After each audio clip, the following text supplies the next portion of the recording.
in 10 years from now, I don't think there'll be any kid who's learning without a personal tutor next to them on demand, available all the time, that knows everything about, their learning history. If they give permission to also understand their interests so that they can kind of motivate them more. If you make a problem based on the Avengers, or soccer or something like that, could be a lot more motivating than whatever generic problem that the student is given. So I think in 10 years, my prediction is that everyone will have this available. Hello, and welcome to the Cognitive Revolution, where we interview visionary researchers, entrepreneurs, and builders working on the frontier of artificial intelligence.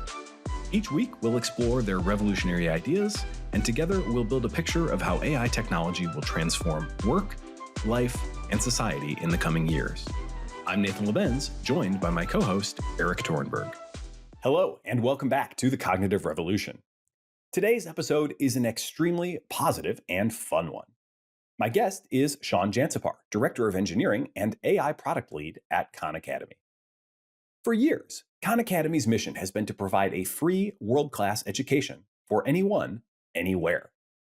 And they've made incredible progress toward this goal. What started as just one man making personal tutoring videos for his cousin has now grown to over 150 people with expertise in all facets of education, from learning science and instructional design to software delivery. But still, the promise of a truly world-class education for all has been limited by the impossibility of scaling personal one-to-one attention for each student. That's recently changed, of course, with the release of GPT-4, when suddenly the notion of an AI personal tutor went from a distant dream to a practical product problem. And in this conversation, Shawn takes us behind the scenes into Khan Academy's early access partnership with OpenAI, describing the magical experience of chatting with GPT-4 for the first time, and how quickly he realized its potential for education. He also tells the story of how his team mobilized to build and launch the first version of their AI tutor, Khanmigo, just in time for the GPT-4 launch event in March. We dig into the details of how Khanmigo works, and Shawn explains how they're using a mix of prompting techniques and other system-level strategies to ensure that Khanmigo is always focused, encouraging, relevant, and critically, in command of core academic material. He also discusses Khan Academy's intense focus on safety, including how they minimize the risks of jailbreaks and generally monitor for other problems, and also how they're partnering with school districts and teachers to deploy Khanmigo effectively into classroom settings. While the reactions from students and teachers have already been overwhelmingly positive, as Shawn puts it, they've only scratched the surface of personalized AI-assisted education.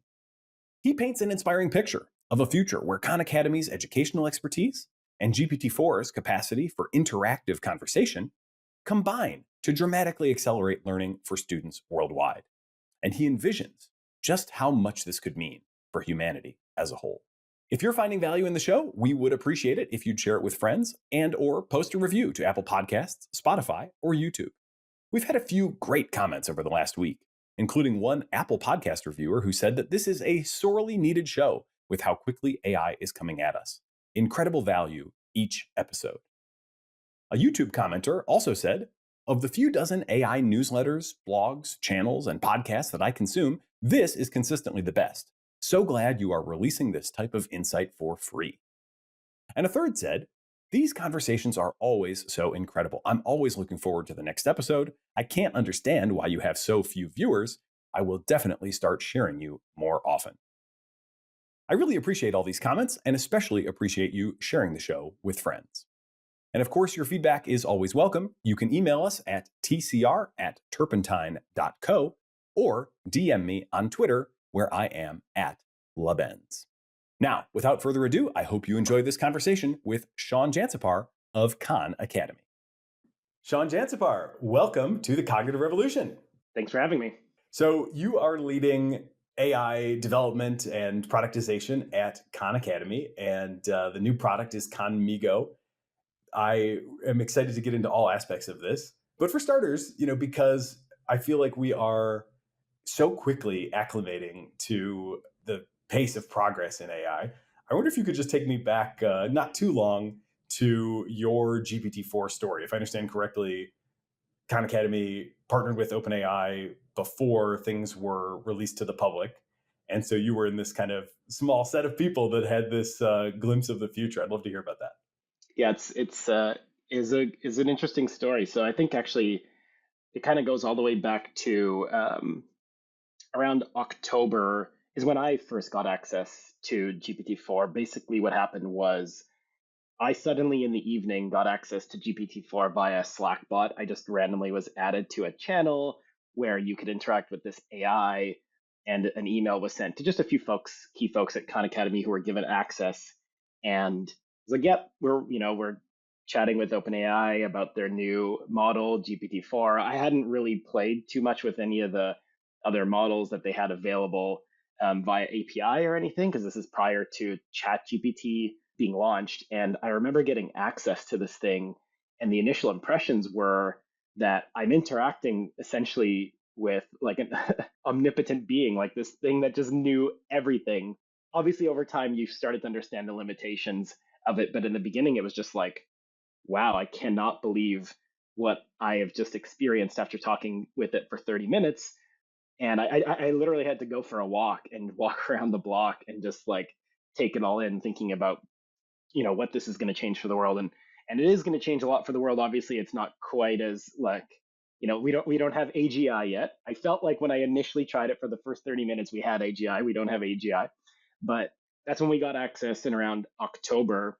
And then we shortly after that had a company on site where we were having a hackathon, and the few of us who were or who had access to it decided that we were going to do some hackathon projects with it, basically. And in the beginning, we were pretty hesitant about the idea of building something that was directly accessible by a learner. We were more interested in the idea of using this to help us build content, or use this to do maybe some things for teachers to generate them lesson plans or whatnot. But we were worried about the idea just from a safety standpoint around giving access to students. But over time, we did try a few different ideas, but we thought, what if there's ways we can mitigate some of the concerns we have for students? Things like if we can have ways of monitoring what the student is doing. We found out about OpenAI's moderation API, which we leverage in Khanmigo as ways of mitigating some of the risks. And so in around December, we started working with OpenAI a little bit more closely and directly. Actually, somebody on the team, Jessica, created us this quick demo of like, well, hey, what if one idea that you could use this for is really help guide students to the right content, kind of like almost a more advanced search functionality. And that kind of opened up our eyes to what this could be. Like we kind of initially thought about it as like a concierge. And we tried that, and it was a pretty cool interaction. So we said, hey, why don't we just do some rapid prototyping together? We were engaged with them in like weekly meetings, but they were kind of going nowhere really until Jessica at OpenAI created this little prototype for us. And that's when we said, rather than just meeting every week being like, hey, so what's your update? Hey, so what's your update? We said, let's just sit down together virtually, sit down, and just engage in like rapid prototyping. So like, let's check in the morning and let's check in the evening.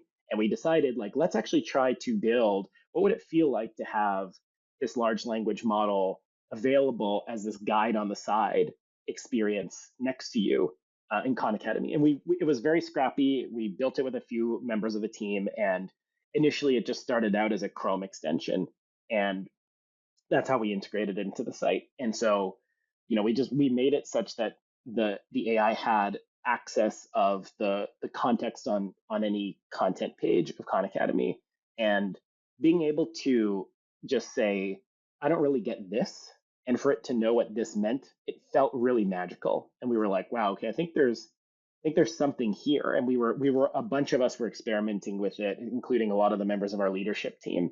And we were just really impressed at the level of how good it could be at a tutor. Of course, it was still making a lot of math mistakes and whatnot, but we felt like there was promise. So what we ended up deciding was, let's get a little bit more serious about this. What if we fly down to Mountain View and do some rapid prototyping together directly with OpenAI in their offices? And also in Mountain View, our offices are just actually above a school that's kind of related to Khan Academy, but it's a separate organization called Khan Lab School. And we said, like, let's just let's test it out with them and get some student reactions. So we flew down the next week, built out this prototype, and tested it with some students, and they loved it. One of the things I think that was the most exciting for them was the ability to click this button that says, "Why should I care about this?" That was like by far the most interesting thing that they wanted to try, which goes to show you how good of a job we do in education to help kids understand why they should be learning this stuff. And they were just so shocked, A, at the quality of this thing in general, because ChatGPT at this point in time hadn't been launched. And we did, we also did a bunch of stuff in advance, got consent from parents and whatnot to try it out with them. But they thought they were going to get some sort of like basic, not very good chatbot experience, and they were blown away at how much it was able to help them. And so from there, we went to the OpenAI offices, did a lot of red teaming with them, talked about our roadmap, talk about, what are ways to make the math more accurate. That worked out really well. That was kind of towards late December. In January, we decided, hey, this is promising. Let's consider building a feature here to launch alongside of the GPT-4 announcement. And by this point, most people at that point knew about ChatGPT, the product, but they didn't know about GPT-4 and the power of GPT-4.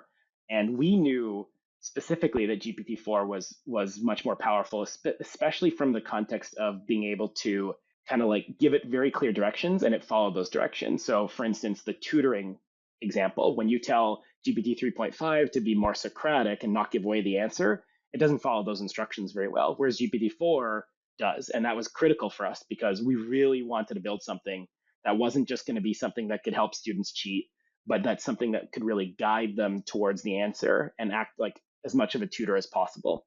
We decided we wanted to launch alongside of GPT-4, and we engaged the whole company into a kind of a company-wide hackathon in January. We decided we're going to let the whole team know, bring them into this NDA. We got generative with the ideas. A bunch of people built some really cool stuff, and then we had to make some decisions about what things would we like to fit into the launch on March 14th. And so from there, we converged the ideas into a few, and then we kind of basically had a huge portion of the engineering, design, and product team continuing working on this thing right up until March 14th, which is when we launched alongside of OpenAI. And then the launch at the end was a bit of a fun story. We, at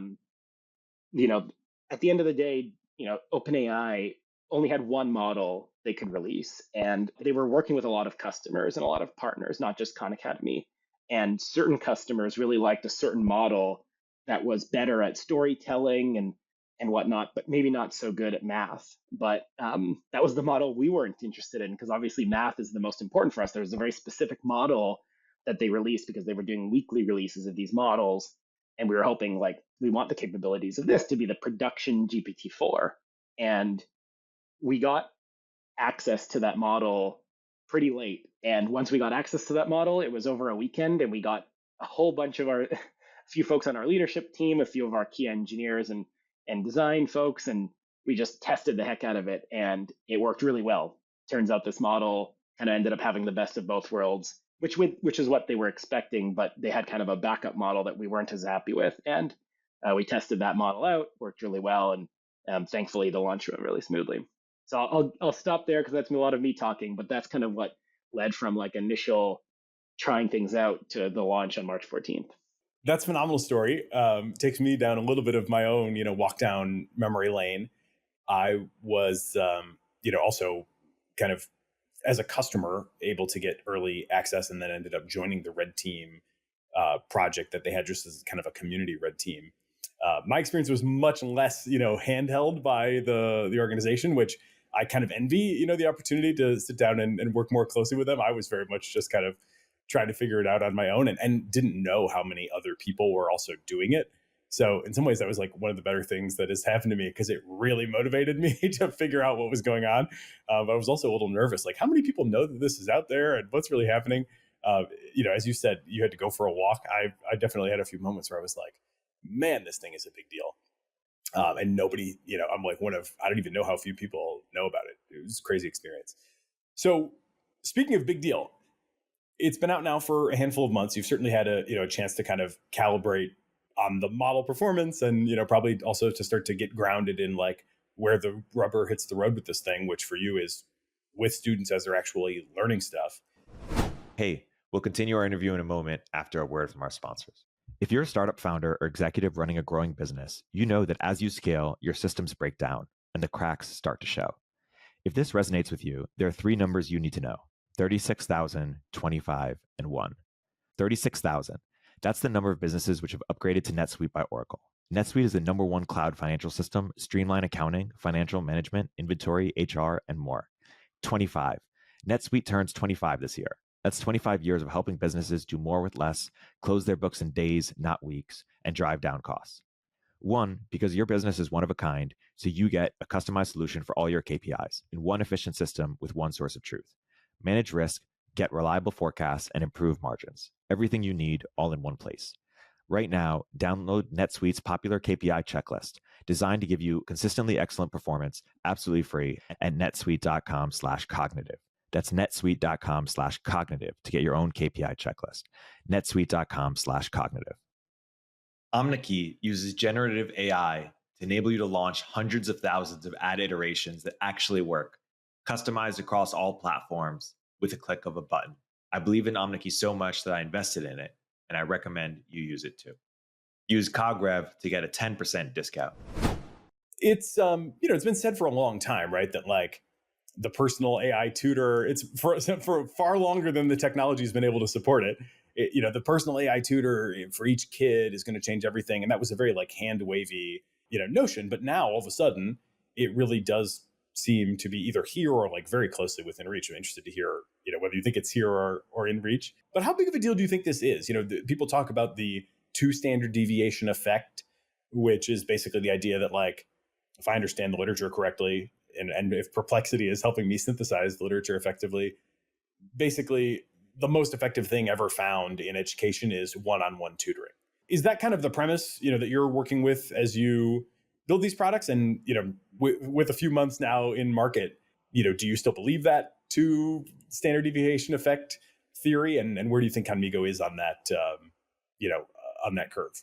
What you're referencing is Benjamin Bloom's 2 Sigma study, which is something that that's been part of our essential pedagogy at Khan Academy really since the very beginning. The idea of using technology as a way of personalizing the experience for every single learner, right? That like we have this one size fits all in the classroom, but how could we imagine a world where you can build something that's personalized to each student? And in that study, there's something that shows that even in a setting where there's 1 teacher to 30 students, if you do mastery-based learning, that can also be a significant increase. I think there's at least 1 standard deviation improvement over a normal classroom to do mastery-based learning, even in a 30-to-1 setting. And then there's the one-on-one is with mastery-based learning is the ideal.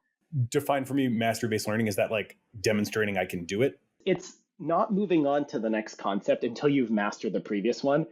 Whereas today in our system, students kind of move from the 5th grade to the 6th grade to the 7th grade, regardless of how well they've done, right? So if you get a C in Algebra 1, you're still moving on to Algebra 2. What are the chances that you're going to be able to be successful with Algebra 2 when you clearly have significant gaps? And these gaps form over time if you're getting lower grades earlier on in your school year. And so the idea with mastery-based learning is you really shouldn't move on to the next concept until you've mastered the previous one. At the very least, gotten to proficient on the previous one. There's an interesting distinction between those 2 terms, but really it's like you should have a good understanding of it rather than moving on to the next concept. So yeah, the old "I missed that day in school" joke, except you're not allowing people to kind of fall through the cracks by having missed a day in school or a concept.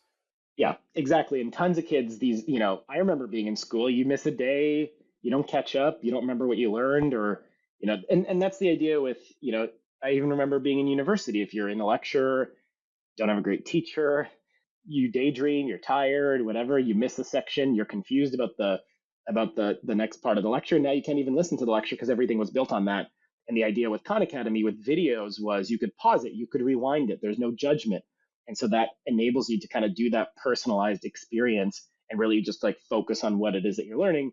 And now with AI and large language models, we see the ability to emulate even further down the kind of that study in getting into that one-on-one tutoring. My opinion is that in 10 years from now, I don't think there'll be any kid who's learning without a personal tutor next to them on demand, available all the time, that knows everything about their learning history, which can help them identify where someone might be struggling right away. If they give permission to also understand their interests so that they can kind of motivate them more. If you make a problem based on, I don't know, the Avengers, or soccer or something like that, could be a lot more motivating than whatever generic problem that the student is given. So I think in 10 years, my prediction is that everyone will have this available.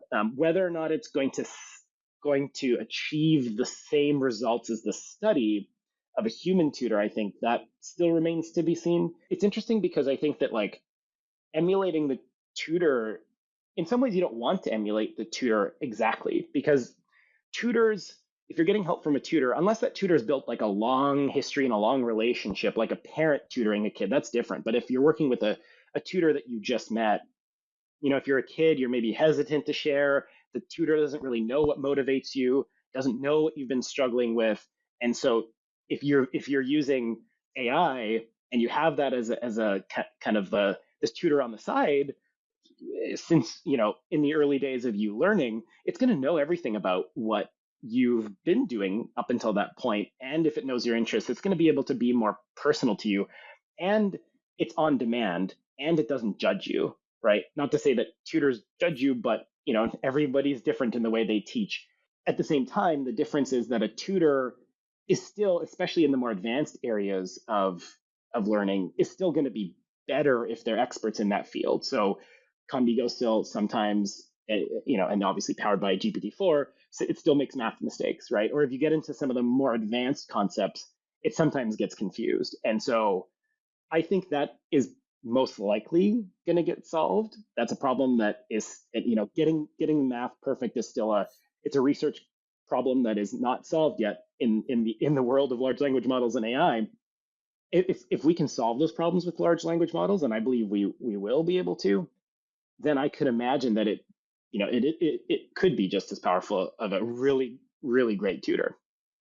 Yeah, it's fascinating. So are you guys still using exclusively GPT-4 with kind of instructions, or have you made a leap into fine tuning it as well, or like starting to use different models in combination? How has the sort of model stack evolved?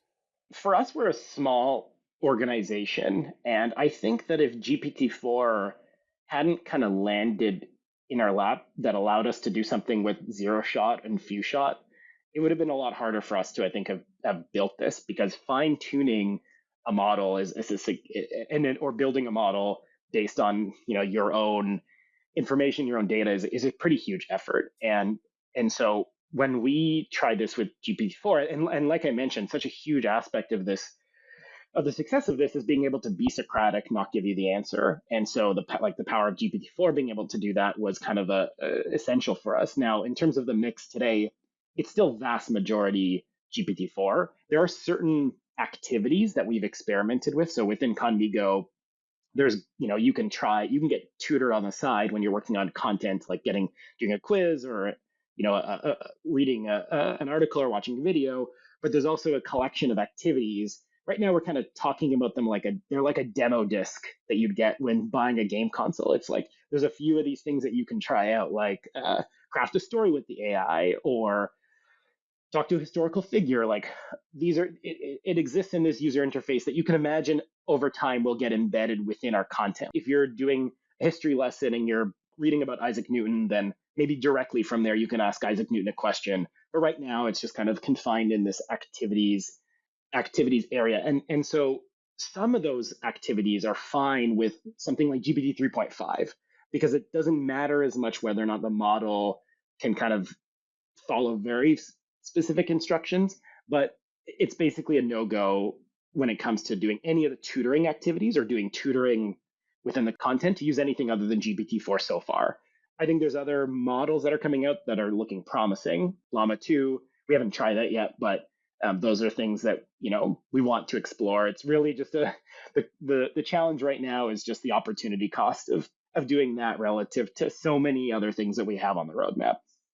Yeah, that makes a lot of sense to me. I mean, I kind of always explore this question of how people think about cost, and it sounds like you think about it pretty similarly to how I think about it. And you may also have, I don't know if there's any sort of special, nonprofit kind of status that helps you ease the cost burden. But in most business contexts, I kind of tell people just use GPT-4, get your thing working first, and then, kind of think about shaving some cost off later opportunistically. It sounds like that's basically how you're thinking about it too. Exactly. Yeah. I mean, I think it's kind of the classic like startup go from 0 to 1, like build something amazing and sort out the monetization later, right? You want to get it to the point where it's better that 10 people absolutely love your product than trying to build something mediocre for 10,000 people, right? And so I think like for us, our goal, the expression that I've been using with my team is like, let's just focus on finding the magic because there's magic here. And I think we've only even scratched the surface. Like a lot of the experiences that, I know you've tried Khanmigo out, and a huge portion of that experience has just been like a lot of back and forth chat conversations, but we think there's so much that we can do there that goes beyond just like that back and forth interaction. Right now, we're building an essay writing tool where you write an essay and Khanmigo you can ask it for feedback in a series of dimensions, and you might say, okay, give me a feedback on grammar and spelling, and then it'll kind of like highlight a bunch of the areas where you've kind of you can improve your grammar, improve your spelling, and it can do that in a number of ways. And so doing that as a back and forth is painful, right? You've probably tried to use ChatGPT where you like pasted an essay or an article you're writing and then say, give me some feedback, but it's hard because it can't just comment directly on like the parts of the UI.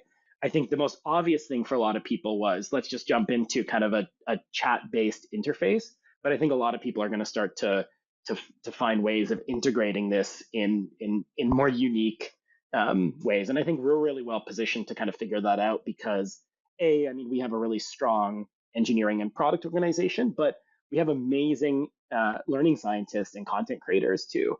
And we embed them within kind of the process of creation. And I think actually that was one of the key things for us in the development of Khanmigo was we actually took a pretty different approach of building Khanmigo at Khan Academy relative to how we've built products in the past. It was a bit more waterfall before, like PM defines some requirements, design makes some designs, passes it along to engineering. It was definitely not ideal. But we said, we think that this could emulate this tutor-like experience, but there's no perfect set of requirements we can define up front. We just need to get the people who are experts cross-functionally in a room and hash this out. Get designers, engineers, product managers, and learning science folks, lock them in a room, build a prototype, demo it, get feedback, and iterate, which was actually inspired by a book that I read. It was called Creative Selection, and it was a story about how the iPhone was built. And so we tried to emulate kind of a demo-driven development process, and I think that worked really well for us. There are elements where we are using, say, GPT 3.5. So, for instance, we're like extracting insights from the conversation. Some of those are available for teachers to know, like, are students going off topic? Where are they struggling? And then there's also an area of extracting interests from students who opt into that experience. This is not happening yet. This isn't launched. This is something we're working on. But extracting interest from students if they decide to opt into it, so that when someone asks, why should I care about learning this? We don't have to ask, well, what are you interested in? We can just say, oh, we know you like soccer, so we'll relate this to soccer somehow or whatnot. And when you have that content, it can feel pretty magical. But a lot of that stuff is fine with GPT 3.5. And so we are definitely, when we can use GPT 3.5, like that's definitely the goal, because 4 is obviously a lot more expensive. Yeah, 3.5 so fast as well. So several follow-up points there. One, just kind of note or suggestion, I guess, on the writing side. I have found Claude 2 to be really quite successful as a writing assistant recently. Specifically, actually, for the podcast, I always, we record the episode, we would get an edit, and then kind of my last step is I'll write this little introductory essay that I put up front. And end up kind of losing track of time sometimes and, really wordsmithing these things. And it takes me a while. So I was like, I'm the AI guy, right? I got to have AI help me with this. I wasn't really able to get GPT-4 to like match my style or kind of vibe with me in the way that I wanted it to, but kind of a few writing samples of what I, have written in the past that I like. And then today's transcript actually does get me like a pretty decent starting point. So I'm still very much GPT-4 for the most like demanding analytical things, but Claude 2 is coming on pretty strong for things that are, where I want like an elevated writing beyond what 3.5 can do, kind of needs to be closer to GPT-4, but it seems to just have a better kind of style aspect to it. So my questions, I started using this term cognitive diversity, which came to mind when you're describing, getting everybody into the room and trying to kind of figure it out all together. I think that's so important because, typically you have 3 people working on a project like this, and it's like one person will be the subject matter expert. I'm often like the AI, prompting expert that's supposed to be able to make the thing work. And then other people will kind of come in with like just random sort of idiosyncratic style suggestions or whatever. And they all seem very additive to me most of the time. But then the flip side of that discussion is like, what exactly is good? Like, what are we looking for? So how would you describe the process now that you have all those people in the room of saying like, okay, how do we want this thing to act? We've got like the general notion of Socratic tutor, but, a lot of details left. So how did you guys approach that kind of effort to sculpt the behavior of the model? Well, one thing actually, I think you asked the question like, are we doing any fine tuning? And the answer is no, which means we do end up using a lot of tokens, but also fine tuning has its cost as well. And I don't think fine tuning is yet available for 4. I think it's just available for 3.5 Turbo. So we're always passing in the context of like the article that you're working on or whatever, and every time there's like you're getting help on an article. We don't fine tune, but we did do some fine tuning before GPT-4 launched, actually. So OpenAI gave us kind of direct access to their fine tuning tool. We actually had Sal go in there, Sal, CEO of Khan Academy, as well as a few folks on our content team. And they did a bunch of fine tuning on making it better at being a math tutor. Because one of the things we actually found with GPT-4 was like, yes, sometimes it'll just make general mistakes at math. But one of the things that we found was that it was actually more so one of the bigger challenges was that it was getting lost in the conversation. So if you were working on something with the AI and you gave it an equation as a response to a question that it asked you, like, oh, what do you think the next step is? And then you gave it an equation. Sometimes it'll kind of get confused. It won't recognize that equation as the answer to the question that the AI asked. It'll be like, oh, you just gave me an equation. Let's work on that equation now, right? And so it'll like continue on helping you with this like new equation that you entered. And that was very common. But once we did the fine tuning in the GPT-4 model, which again was not launched yet, this is pre-March 14th, that significantly improved the performance of it. So I guess like to answer your question, like how did we determine like what it is that we are looking for, or how do we determine what we're looking for? It's based on the experts that we have at Khan Academy. Like we have an understanding of what kids might say to the AI and like what mistakes that they might make, and we would enter that and we would tell the model these are bad responses and these are great responses, and kind of everything in between. And we did that for I think roughly 100 questions, but each question there's a ton of variation within that. And so I would say, I guess like going back to my points about it's important to bring the experts in the room. They're the ones who, they have their PhDs in learning science or education, and they've worked in classrooms for years. We have so much educational experience at Khan Academy with our content creators. And also, the fun fact about Khan Academy, given that it's this nonprofit, mission-based company, so many people outside of even our content team have educational experience. And I came to Khan Academy because I was teaching a university level course on building web applications. And so much of our team is like people who are just interested in education or have done teaching themselves. So that's one thing that's just really awesome about Khan Academy is that wealth of educational knowledge and experience. And I think being able to leverage that as a way of kind of making some assumptions about what works well. I think previously as well, going back to my point about us moving a little bit too slowly, I think we were often way too data driven. And I think that can be a mistake. I think it's important to be data informed, but data driven means your feedback loops are very long. You have to like make a decision based on being assured about something in the data that you see. And that's fine, but iterating in that way can be very, very slow. And we didn't have the time to iterate in that way. And so by leveraging the experts, you end up getting to short circuit that. And obviously the data informs our decisions, but we don't wait to make decisions based on data. In certain cases we do. Like if we're doing an efficacy study, that asserts whether or not like something in our product is efficacious, that's obviously where we need to be very data driven. And so there's a time and place for data driven, but when it came to rapidly iterating on product, leveraging the expertise of our team was really important. Just in terms of how things actually went down, am I understanding correctly that basically OpenAI said, hey, this thing, you're telling us this is not that great at math, and then they kind of gave you guys a role in the reinforcement learning process, if I understand correctly? Like, so you guys were, I don't know if they use, at one point, I think they were a Scale AI customer. Maybe, I don't know if they still are or have their own, but you're using kind of an interface to go in and be like this one or that one, or like, what's a good response look like? So you guys you didn't fine tune the model, but you contributed to the reinforcement learning of the model. Yes, exactly. I mean, I know they've done that a lot, probably with a lot of different partners, but yeah, it's cool to be, Sal and team's voice is kind of, encoded in the great tutor now.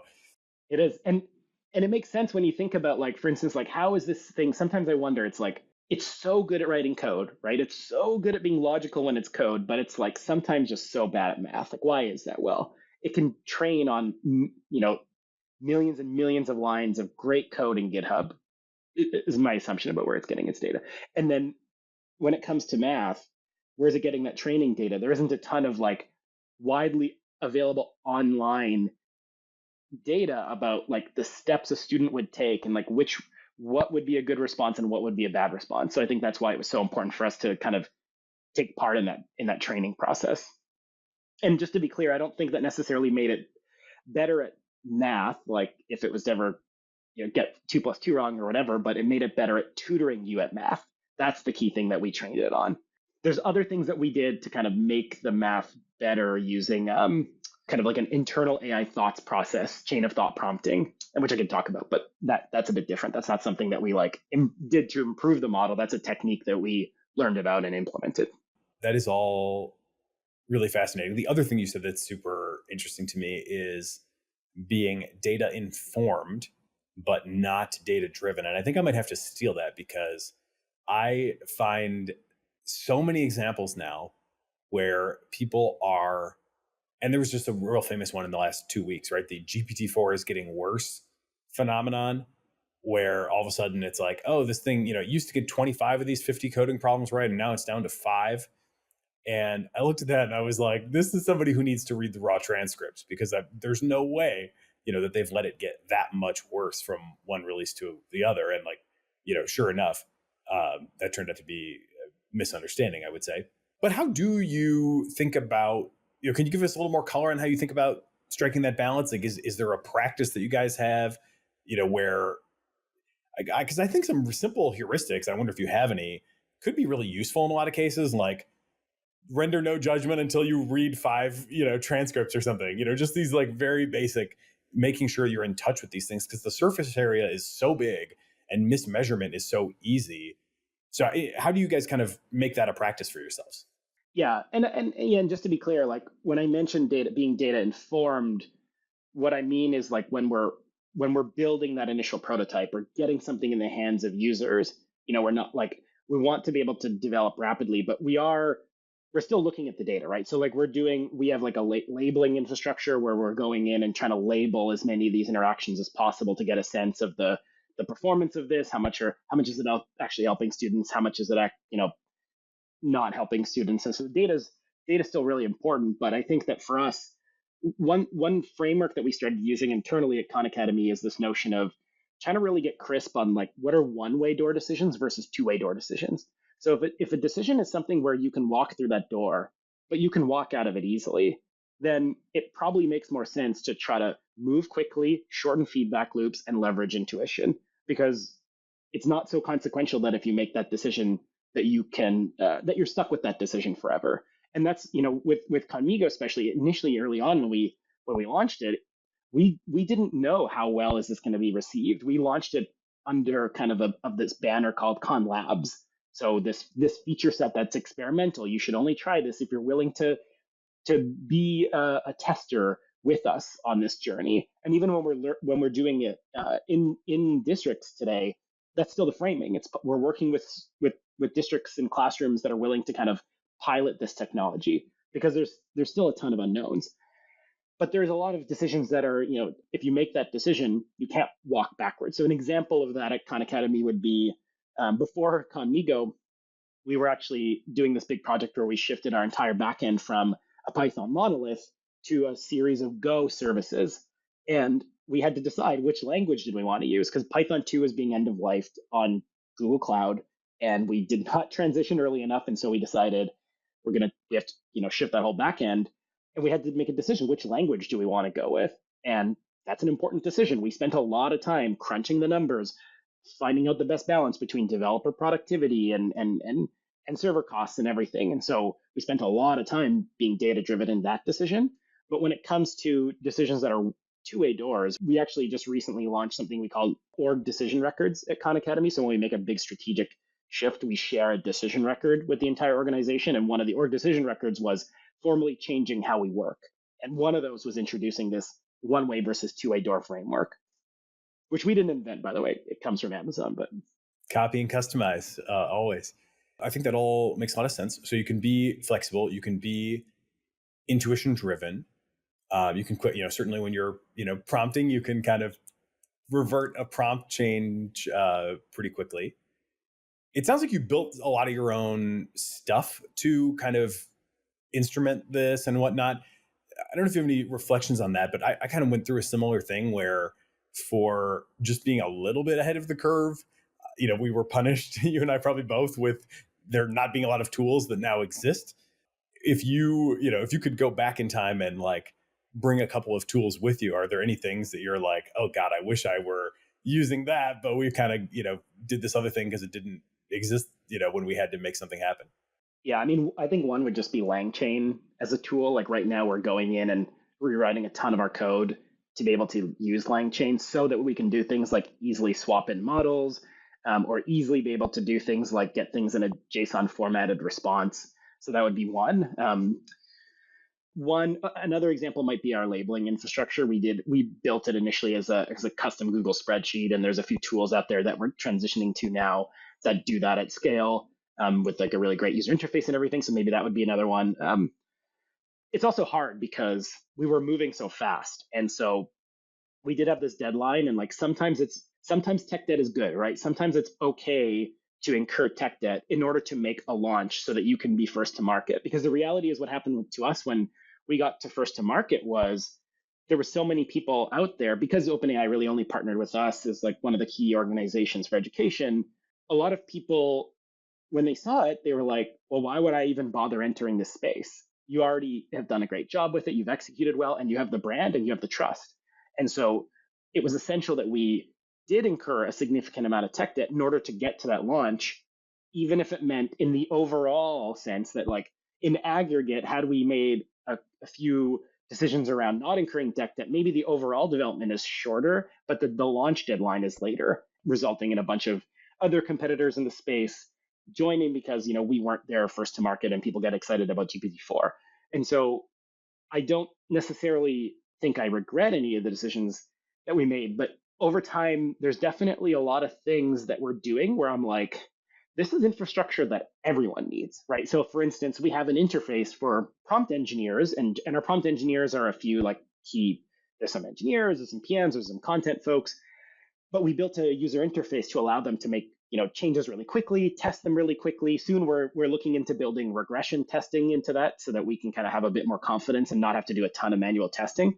But that's a tool that like everyone's going to need. And I mean, maybe there's 5 products out there that already exist that we can hot swap, but That's another area where I think there's a ton of infrastructure here that every company, every tech company, everyone in Silicon Valley is going to want. And we're having to write that now because we need it for our needs that maybe we're then going to swap to at a later date. Very similar experiences there, where I can remember us building, kind of our own little playground type of thing. And, is this good or not good? And it's like, oh my God. But it is tough because you want it, for the exact same reasons too, right? Wanting to get to market first and wanting to be ahead of the curve. And that's kind of the price you pay to get ahead of the curve, like it or not. So you have to come back and clean up sometimes, but what else are you going to do? When it comes to the capability of the model today, and understand it's mostly GPT-4, one thing I think a lot about is I call it the can-can't boundary. And it's obviously, as the capabilities continue to grow, this boundary continues to get pushed out and out and out. And now, there's a whole lot that it can do. But obviously, you push hard enough in any direction, you eventually kind of find the limits of it. How do you think about those limits? Do you have a sense for, just I was doing it this morning and just going like, friend Jimmy Koppel, who's a outstanding programmer and affiliated with MIT, suggested this task to me of just saying you have a boat sitting in the water and you start to add, mass to it. And what happens to the water line? There's a lot of little subtleties in the reasoning there. And I would say that felt like it was right on the boundary to me. Like it was very close. I had to give it a couple hints. It kind of got distracted a couple times. It was close enough that I got confused a couple times as to exactly what I was, what the right answer was. I even, I'm starting to lose confidence in my own understanding. So I guess, how do you think about kind of determining where that boundary is? And I'm also curious as to, whether you consider like just not making the tool available beyond, a certain point. Like it probably can't handle string theory at all, right? And I don't know if you guys have a string theory module, but like as a, sort of funny example, there might be areas where it just makes sense to say, hey, like where AI is just not there for this yet. You got to just, it's you in the lecture still, sorry. So anyway, a lot there, but how do you think about that? We made the decision early on to enable it everywhere because our focus was learning, right? Like we really wanted to understand the boundaries of this and see what people thought about it and be very clear with people up front that like it does make mistakes.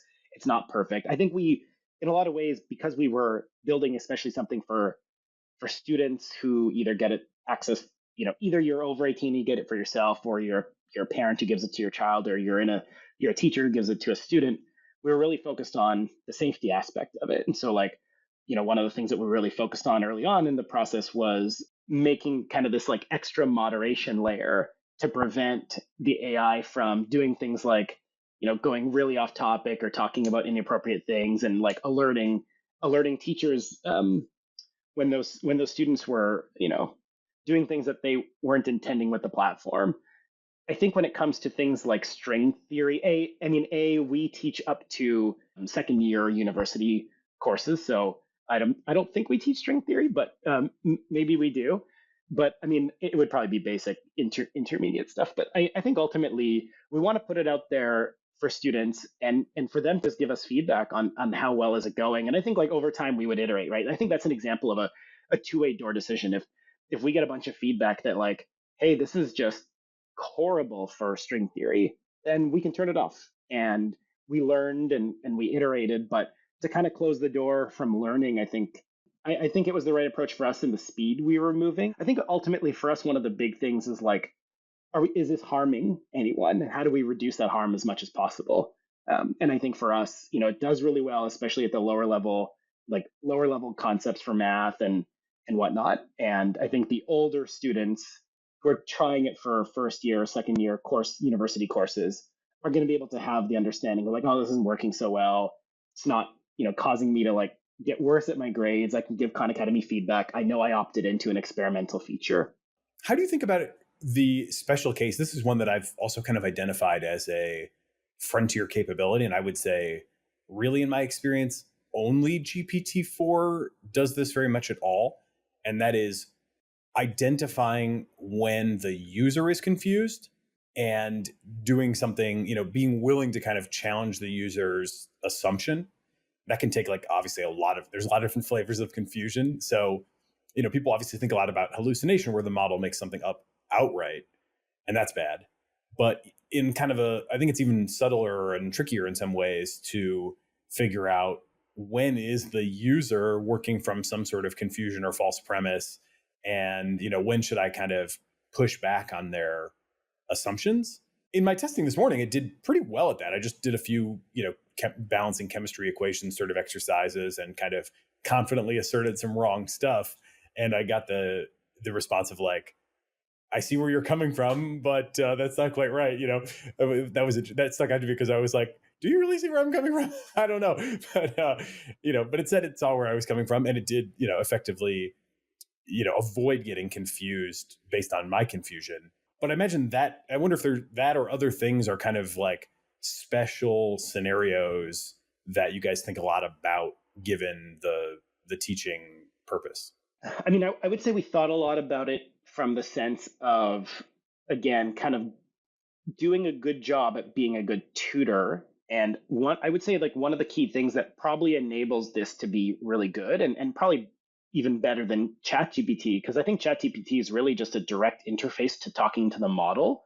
But ours in particular will do things like, if we detect that you're talking about math, then we will do like chain of thought prompting, where it's like, first question, is it math? Yes or no? If it's yes, then submit this to the AI to say, think through this out loud to yourself. Like, look at what the student said, look at the context of the question. Did they get it right or wrong, and why? And it will kind of explain it via text. But we don't want to show that to the student. That's almost like if a tutor is helping a student, before just answering a student, they're like thinking about it, like, oh, where was this misconception? That's kind of like the AI private thoughts. And then we feed that response into the next call to the AI to say, hey, tutor the student now based on the thoughts that you had. And that significantly improved the math. And I would imagine that it's doing that same thing in the scenario that you're describing with chemistry. I think it's probably like the ability for it to really like think through its thoughts out loud before it gives you the answer is probably key to what made it do such a good job. Yeah, a lot of these little self-critique techniques that are being developed, I find really fascinating. You've probably seen the tree of thought approach that kind of combines chain of thought with essentially like a tree search and allows the model. This guy, I think, came out of, I think it's out of DeepMind, actually. It may foreshadow some big things that they're working on, but as presented in this initial paper, it's not like that crazy of a concept. But it basically just allows, kind of extends what you're describing with chain of thought, but allows it to go down multiple different paths of a tree, and then look at itself and kind of figure out, which of these appears to be the best path, and then continue to go down that path. So it leverages this ability for self-critique, which again, I saw this morning, with my Archimedes principle thing, there were a couple points of confusion where I was like, wait, is that the equation for that? And sure enough, it would say, oh, nope, sorry, that the actual equation for that is whatever. And then it would get it right. And I think that whole thing could have maybe happened behind the scenes, though your token count, goes, kind of multiplicative potentially as well. So that's definitely something still to keep in mind. Yeah, I mean, that sounds like it's almost like a combination between chain of thought and few shot. Like, give it a few shots of chain of thought prompting, and it's more likely to do the right thing. So that's interesting. But we wouldn't even bother checking, is it math, if it wasn't more expensive. Like, we might just do that for everything, for every response or every input that the user sends you. Think out loud about what you want to say first before you say it. And I think that would probably improve the experience across the board, but that's too expensive. And so we really like reserve that for the places where it's like really important for things to be accurate. What other things are you using behind the scenes? You got the chain of thought, other common development patterns would be like doing some sort of embedding backed, database of examples. It doesn't sound like you really need that because you have like just the article context there. It can kind of curate things in a designed way as opposed to a retrieval way. That's something we've been talking a lot about. Like, I'll give you actually an example of where we might leverage that, which is for students, our two most used areas of Khanmigo are, one is in an exercise. So if you're getting tutored on an exercise, it has the full context of the question, the multiple choice, or whatever the question is.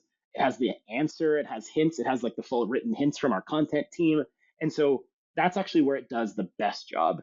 But there's also another activity called Tutor Me STEM. And Tutor Me STEM is a place where you can ask it any math question. Now, it doesn't have the answer to that math question, at least right now in the current implementation. And so it's not quite as accurate. You could imagine a world where not an embedding search, but like maybe we solve that with Wolfram first, or we solve that with just a Python backend thing, and then inject that into the conversation. Like give it the answer first, give it the step by step before talking to the student to make it equivalent to the exercise experience.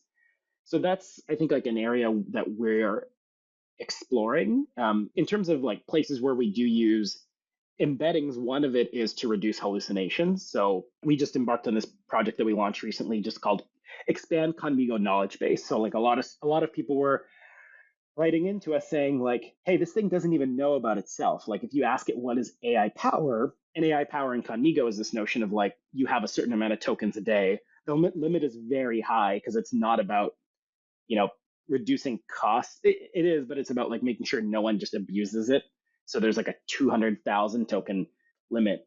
People were saying like, why doesn't it know what AI power is? And so now it knows. Like if there's a question that results in a similarity match above a certain score, then we inject that information into the prompt so that when the AI is going to respond to the user, it has that context, and it works really, really well.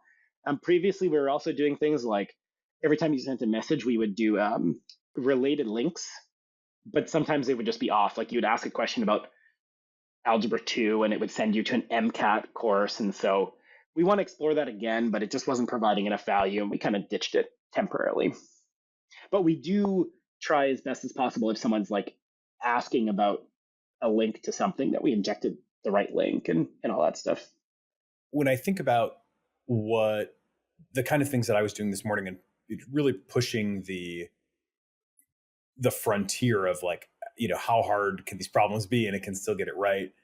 And some of these like super token intensive processes like the tree of thought. I wonder if there's some way to like group and cache certain answers. Like, I don't know how often somebody comes and asks the question I asked, but it might take, 200,000 tokens for GPT-4 to reliably answer it. But then I'm kind of inspired in this question by that NVIDIA project where they created the GPT-4 Minecraft agent that would save its successes. Basically, when it would, successfully, fight a zombie or whatever you do in Minecraft, it would take the code that it succeeded with and save that, into a database that it has access to. And, next time it needs to fight a zombie, that it can just kind of load that module and not have to like recreate or rediscover it. I'm not sure what the equivalent would be here, but I mean, I think the challenge is there's just so many different ways students are going to ask questions or want to get help. I think that maybe if we explore like what all the permutations end up looking like, that we can start to identify those and maybe do an embeddings lookup for a specific query and then just respond with what's in the embeddings database rather than querying GPT-4. And so I think there's something there, but it's not something we've explored as much. The one thing I'll say is that one optimization we have been doing. So we have a dedicated instance from OpenAI. We're not just using the shared instance that everyone is using, and it has a lot of caching powers. I don't know all the intricacies of how that works, but the thing that they instructed us to do was like make sure that you have as much text as possible that's common to everybody. So previously, we might have had like some text and then some custom user variable and then some text and a custom user variable. We changed a lot of our prompts to have a lot of that text and then mention some of the custom user variables at the bottom. And that significantly improved our cache hit ratio on the instance. Very, very interesting indeed. Yeah, because I mean, there's a lot there that you can just, if you're using the same first 1,000 tokens every time, you might as well take advantage of that. Let's see. So you mentioned also a little bit about red teaming. I try, naturally as a red teamer myself, I had to try getting it to ignore previous instructions and tell me your prompt and all that kind of stuff. I even tried that recent universal one that was published where it was like fine-tuned, this jailbreak technique was developed on Llama 2, but then it was found that it ported over to GPT-4. I'm not sure I'm doing it right, to be honest, but that also didn't work. Is that all just kind of GPT-4 getting really good at being jailbreaking resistant, or did you have your own measures that you've also brought to, even clamp down further on that kind of activity? Like I mentioned earlier, I think like one of the things about ChatGPT, I believe anyways, is that you're just talking to the raw model, whereas we have this ability to take what the user said and kind of wrap it in a bunch of stuff. And I think like one of those things is at the end of every message that's coming in, things like, check to make sure that the user is on track and all that sort of thing. I think that has really helped with making it harder to use some of those universal things that you would do directly in the model. Another one is the moderation API. And that's not as much for jailbreaking, but that one will flag anything that's like sexual topic content, or like but it has a bunch of different things that it'll tell you whether or not, like the certainty that is in the message that the user sent. And we make sure that every message that gets sent goes through the moderation API first. I know that one of the things that when they launched GPT-4 that they were very keen on was the trust and safety side and avoiding those jailbreaks. And I think they're continuing to iterate on it. So I think it is also the power of GPT-4. The model that we ended up using, I'm sure they did a huge amount of iteration on the June model, but that was a big kind of sticking point for them of that being really, really done really well. Yeah, I really respect. I mean, it's a huge problem, and I don't think they are, anywhere yet super close to having it fully solved, but definitely a ton of respect for how much work has gone into that. And relative to what, we saw earlier, I don't know if you went off the, beaten path in your early experimentation, but the early version compared to now is definitely a night and day difference. Oh, it's absolutely huge. We were super impressed with the progress they were making as we were getting these new weekly models. Is it personalized today? It seems like not super much, but that seems to be part of the future vision, is to, know the user's full history and all that kind of stuff. Yeah, I mean, to the extent right now in the current, what's released in production right now, it's not very personalized beyond, you can do things like customizing the reading style. So you can do like simple, complex, and maybe professorial. And when you're working on an exercise, it'll know, like, are you already unfamiliar or familiar or proficient or mastered, but nothing beyond just the one thing that you're working on. So the plan over time is for it to be able to collect your interests, again, as on an opt-in basis, for it to know more about the kind of the history of your educational experience. Like an example that we're looking to solve, for instance, was one student gave us the feedback that like, hey, I asked it about sign, and then it asked me like, well, what do you know about sign? But then I went on to tan, and then it was like, well, before I talk to you about tan, let me, like, what do you know about sign? And she was like, I already told you about sign like 10 minutes ago, but because it was a different conversation, or sorry, a different question, and every time we go to a different question, we kind of start a new conversation. She was really feeling like, how did you not know that? Like, we just talked about this. And even though from a backend perspective, this is like a new thread, it's a new conversation, the users expect that journey to feel continuous. And so that's also on the roadmap. Cool. Yeah, it's interesting. The disconnect between what people intuit the AI to be doing or capable of or whatever, and what it's actually doing, is often, I think, super interesting place to study. How do you think about kind of educating the users / the students, right? I mean, they're both users and students, about AI and kind of the nature of AI. Like, I could imagine that being in product, messages like, hey, FYI, this thing only knows, each chat is a new day or whatever. It has no, memory, and kind of just trying to shape expectations that way. But I could also imagine like a whole AI course, which could be, potentially a bestseller on the platform. So what are you guys thinking right now about AI education? I don't think my memory is serving me wrong. We do have a AI course already that we, give as something that teachers can read or they can assign to their students. So that's something we actually, I think, launched in March. So we do have a lot of stuff in our support article area, which a few of those key ones is available also in our embeddings database. If a student asks a question about how certain things about how AI works, if the match is there, then it'll provide the student with that answer directly in the user interface. There's a few key things that we wanted to make it very apparent to learners and teachers and parents. One is that it does say right at the bottom, Khanmigo makes mistakes sometimes. Here's why, and you can click it, and it'll link you out to a Zendesk article to help you understand why that's the case. And another one is just making it very clear to students that and children of parents who've granted access that the logs are all available by their teachers and by their parents for safety reasons, because it's important that parents have trust in this platform and they want to be able to know what their kids are talking about. How about the future of multimodal functionality? That's something that a lot of people are kind of hotly anticipating, and GPT-4 obviously has a version that will bring some of that online.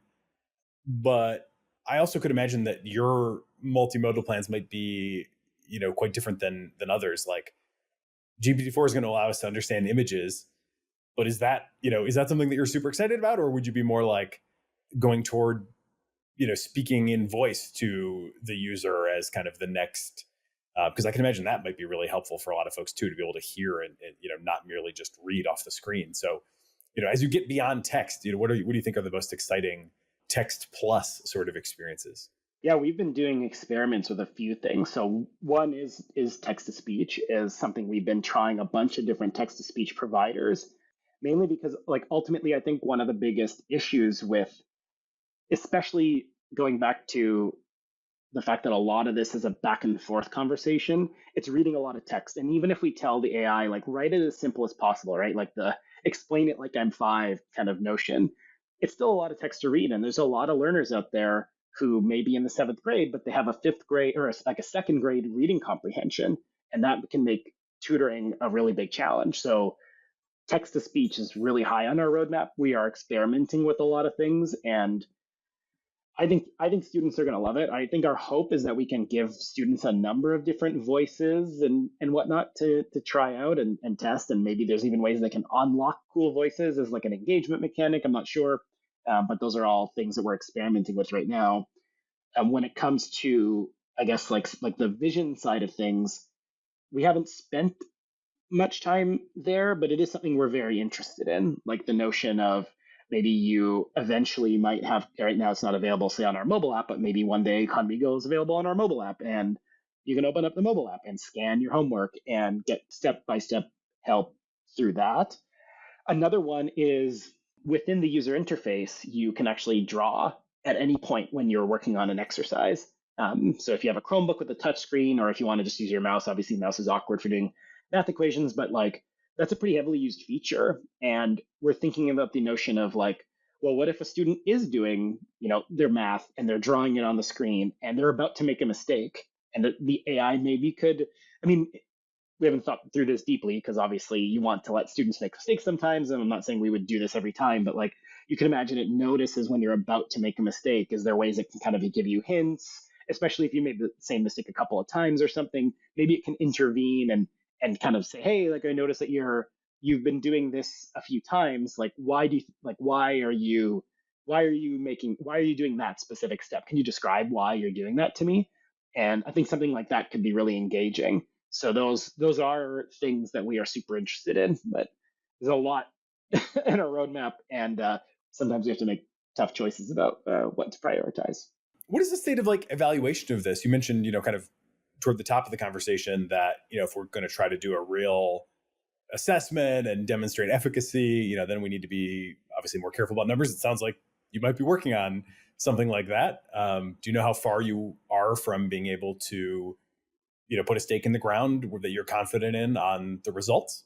Yeah, I don't know if I have a timeline specifically, but I'll tell you kind of the way we've been thinking about it. So one is that we are just trying to see are people spending more time on Khan Academy? Just engagement regardless is still good, even though it might be more time on, well, if they're spending it all just crafting stories or whatever, but that's still good for kids' reading comprehension. So one is just, are you spending more time learning That's interesting. The other one is like, are you just working on more stuff than you were before? But ultimately, the thing that we're looking towards is having a standardized assessment where a student, for instance, there's a test called the MAP growth test, and we actually partnered with a company who many years ago who administers that test, NWEA. They recently acquired, so I don't remember their new name, but they have this test called the MAP growth test. And what we did was we partnered with them to, when a student would do that test, we would ingest those tests. Then the teacher could kind of assign whatever they wanted to each individual student, depending on the results of those tests, to really bring this personalized experience into the classroom on a per student basis. And then the student would work on those 4 goals. They would have like one goal for measurement and another goal for geometry, and like in like 4 different categories. And then they would work kind of in a self-paced mode on Khan Academy, using it like X number of times per week, depending on how that teacher decided to implement it. And then they would do the MAP growth test again. And we had, some students who were using that, and then some students who weren't. And we have an amazing research and efficacy team who could go into the details in depths that I could never. But that we saw that we had a statistically significant improvement in the learning outcomes of those learners who were doing the MAP growth test with Khan Academy versus without. Now that's not with Khanmigo, but the hope would be that we could do a similar test where students who are using Khan Academy and who are taking the MAP growth test once a quarter are then compared to a cohort of students who are using Khanmigo alongside of Khan Academy content, and then we'll compare what are the gains in the MAP growth test. So that's kind of like where we want to go long term. Really, like testing this against the standardized assessment is kind of the holy grail of determining the efficacy. But we're a little ways away from getting there. There's a lot of logistics to set up. How widely are you deployed today? And I guess also, big pictures, you think about the future and just the original vision of Khan Academy. What would it take, or what is the outlook for some sort of universal public access? I mean, obviously tokens are expensive. It doesn't sound trivial to get there, but I imagine that's the long-term North Star. So how do you see that possibly happening? Our mission is a free world-class education for anyone, anywhere, right? And the challenge with that is like a mission statement is all about where you want to be many, many years from now. And I think the way we kind of think about it is, because we can't do it for free, it's still significantly cheaper than, say, someone paying for a real tutor, right? Folks who are more privileged position, they can hire tutors and they can get that help directly. And there's some kids who just don't have that access. And so we still think for independent learners signing up, there's still a lot of value there. But where we've really been focused and kind of trying to level the playing field as much as possible in the interim, while we just can't give it to the entire world for free, is we sell Khan Academy to school districts, and now there's like an extra premium if a school district wants to get access to Khan Academy. But because we're a nonprofit, we don't have to focus on like how do we sell to the school districts with the most money. Instead, what we do is we really focus on who are the school districts who have a higher percentage of historically under-resourced learners, and we do that via a proxy of like schools that have a higher percentage of what's called free and reduced lunch. So those are the schools that we generally try to target to sell to. And if those schools can't afford it, we tend to partner with corporate sponsors, especially the ones who are local. Like if a corporation from Kansas wants to help in their local community, they can sponsor per student and work with us to kind of offset the cost that the districts can't afford. And so that's what we've been really focused on, is working closely with the districts who we believe could use us the most. And this is kind of a long-term aspiration, but as part of what we're doing with Khanmigo is, a lot of nonprofits like museums have this notion of a membership. And so we want to create this like tiered system of membership where if you do want to pay more, then we will take the offset costs, or at least this is what we're talking about, taking some of those offset costs and giving them to students who can't afford it. So maybe we work with another nonprofit who has direct access already to many kids who are historically under-resourced, and we give them a bunch of licenses. Those are the things that we're exploring, but I think right now our main focus is getting it into the hands of students and districts who we think can benefit from it the most. And again, right now it's very much like on a trial basis as well. But we want to build this and get the feedback from the students who aren't just the ones who have all the most resources and all that stuff. We want to get it to in the hands of the kids who, maybe who don't love math, who think they hate math or they're not good at math. We want to help, we want to get it into those hands and help kind of create growth mindsets and create a love of learning. So, if we don't get into those classrooms, then it's really hard to get that feedback. And it's really important for us to do that. I think about the technology, I think about the student, but obviously there's, you're alluding to here, there's the distribution through the districts and the teachers and a lot of stakeholders in this game. So how has that gone so far? Yeah, I mean, one thing we haven't talked much about, and this is mainly because I'm the director of engineering for the learner experience, and there's another director who drives the teacher experience, although we own the core platform. But, there's a whole teacher side of this equation as well, creating custom lesson plans, getting insights into where your students are struggling, creating differentiated learning plans based on that using the large language model. So there's a whole thing in there, but I think teachers have really taken to it. A lot of teachers are feeling like it's saving them a significant amount of time. And then the students really like it. They love that it's, some of the assumptions that we made around having a tutor that can do a pretty good job at tutoring you, that occasionally makes mistakes, but is there 24/7 and is not judging you. Students really respond to that very positively. And then there's other examples too. Say, for instance, one of the biggest things that some students love where English isn't their first language is being able to speak to Khanmigo in their native language, and Khanmigo to be able to interact in that way has been huge, because there's just some areas where the language is too difficult in English, and folks have responded very positively to that. So the reception has been quite positive, which is why we're continuing to invest so much in this product line. Yeah, I've been surprised by this, how positive reaction has been in a couple places. In medicine, another one where I had sort of, if you'd asked me a year, or when I was first trying GPT-4, like, how's the medical establishment going to react to this? I would have forecast, probably quite defensively. And I might have said the same about, the education establishment, if that's a term that makes sense. But certainly on the medical side, and it sounds like also on the education side from your account, maybe just because folks are actually just super overloaded and really need help and want relief. I've been surprised on the positive side as to how eager people are to get the best out of these tools. We were worried that there would be teachers who would view this replacing their jobs. And that's like the last thing that we would ever want. We don't envision a world where, there's no more classrooms and kids are just like learning next to a computer their entire life from first grade to 12th grade. Like, school is a social experience, and building those relationships with your teachers and your classmates is such an important part of it. And really, this is all about just freeing up the teacher to be able to do more of the personalized approach and help. And ultimately, if Khanmigo can't help with something, then the teacher can go over to them and help them directly. But previously maybe there would be 10 hands raised while the teacher's helping. Oh, I hope I can get to all these kids.